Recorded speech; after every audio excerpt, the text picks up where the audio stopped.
Maurice Lucas died at just 58 years old on October 31st, 2010, after battling bladder cancer. Many people knew him as the Enforcer, the intimidating basketball player who threw punches and started fights on the court. But the truth about Maurice Lucas is much more complex and inspiring than his tough reputation suggests. Lucas was one of the most misunderstood athletes of his era. While fans remember him for his fierce fights and physical play, the real Maurice Lucas was a gentle giant off the court. He dedicated his life to helping others, working as a Catholic chaplain and raising money for sick children. His story shows us that sometimes the toughest warriors have the biggest hearts. Maurice Lucas began his basketball journey at Marquette University from 1972 to 1974. He played for the Warriors under coach Al McGuire and quickly made his mark. During his 2 years at Marquette, Lucas averaged 15.7 points and 10.7 rebounds per game. His best moment came in the 1974 NCAA tournament, when he led his team to the national championship game.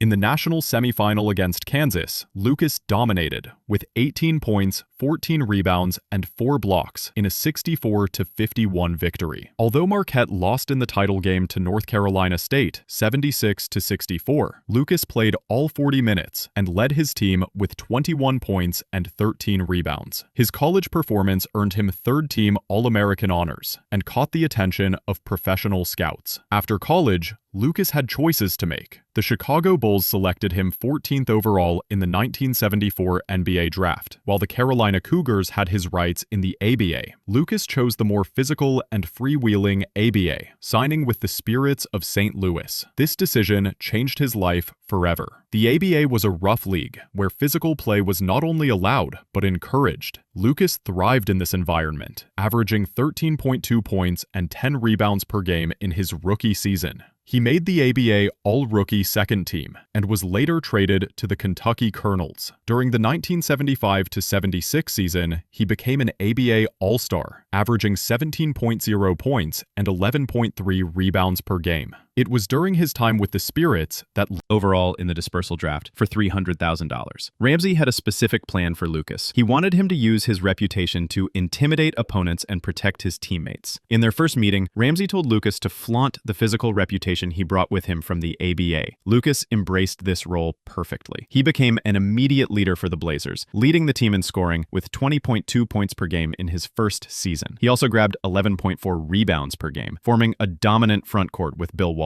His presence changed the team's entire identity, ensuring that nobody would mess with any Blazer player. The 1977 NBA Finals against the Philadelphia 76ers gave Lucas his most famous moment. With Portland down 2-0 in the series, a fight broke out under the basket. Philadelphia's Darryl Dawkins threw a wild punch intended for Bob Gross, but accidentally hit his own teammate Doug Collins above the eye. Lucas immediately charged into the fray to protect his teammate and took a shot at Dawkins. If you think Maurice Lucas was just a fighter who cared only about throwing punches, you might be surprised to learn about his incredible kindness off the court. What do you think was more important to Lucas, his reputation as the Enforcer or his work helping children in need? Drop a comment below and let us know your thoughts. And don't forget to subscribe for more amazing basketball stories like this one. The brawl emptied both benches and involved players, coaches, and even fans. Both Lucas and Dawkins were ejected, and Lucas was fined $2,500 by NBA Commissioner Larry O'Brien. The 76ers won the game to take a commanding 2-0 series lead, but something incredible happened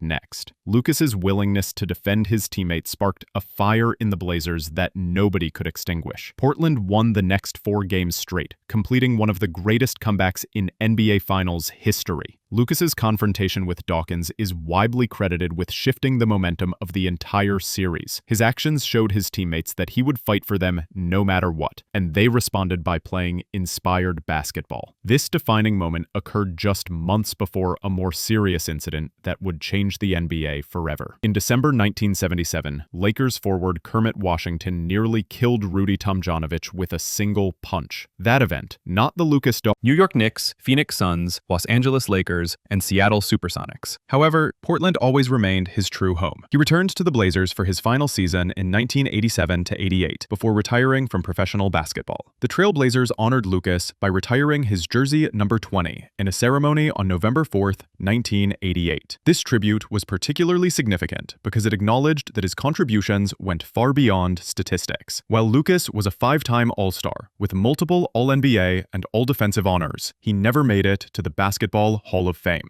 The retirement of his jersey showed that he was an all-time Trailblazer great. Away from basketball, Lucas revealed his true character. The fierce competitor known as the Enforcer was actually a kind, gracious, and incredibly giving person. After his playing career, he transitioned into coaching, serving as a Blazers assistant coach under Mike Schuler and Rick Adelman during the 1988 to 1989 season. He returned to the same role in 2005 under Nate McMillan, working until 2009. Beyond coaching, Lucas dedicated himself to community service. He worked as a Catholic chaplain at the McLaren Youth Correctional Facility, helping troubled young people find their way. He also organized celebrity sporting events to raise money and awareness for children's care at Legacy Emmanuel Medical Center, where his own daughter had been treated as an infant. Lucas's friendship with teammate Bill Walton perfectly demonstrated his loyalty and character. The two men formed one of the most dominant frontcourts in basketball history, but their bond extended far beyond the game. Walton was so moved by Lucas's friendship that he named his son Luke after Maurice. This gesture showed the deep respect and love between the two men. Walton described Lucas as a towering, statuesque pillar of supreme principle, where loyalty, commitment, and leadership were a way of life, not just words of convenience. Lucas's own son, David, confirmed this friendship, describing Walton as a father figure and highlighting how the bond between the two players was rooted in mutual respect and genuine care. In 2010, the Maurice Lucas Foundation was established in Tigard, Oregon, to continue his humanitarian work. The foundation helps youth realize their potential by building resilient citizens and future leaders. It provides academy programs for students. Blazers, he underwent surgery for bladder cancer. Initially, it appeared he was recovering well, but he suffered a relapse in November 2009. Due to his health concerns, he did not return to coaching for the following season. Lucas fought his illness with the same warrior spirit he showed on the basketball court. He battled courageously for over a year, surrounded by the love and support of his family and friends. On October 31st, 2010, Maurice Lucas passed away at his home in Portland, Oregon at the age of 58. His death prompted an outpouring of tributes from the basketball world and Portland community. Former coach Nate McMillan said, "We have lost a champion of a man. He battled his illness like the warrior he was on the basketball court." Trailblazers owner Paul Allen called Lucas an amazing man and stated that everyone associated with the team was made better by his presence. The Portland Trailblazers honored Lucas by wearing a special jersey patch with his number 20 for the remainder of the 2010-11 season. The most profound tribute came from the continued work of his foundation, which ensures his legacy of kindness and commitment to young people lives on. Maurice Lucas is survived by his wife Pamela and his 3 children, Maurice Lucas II, David Lucas,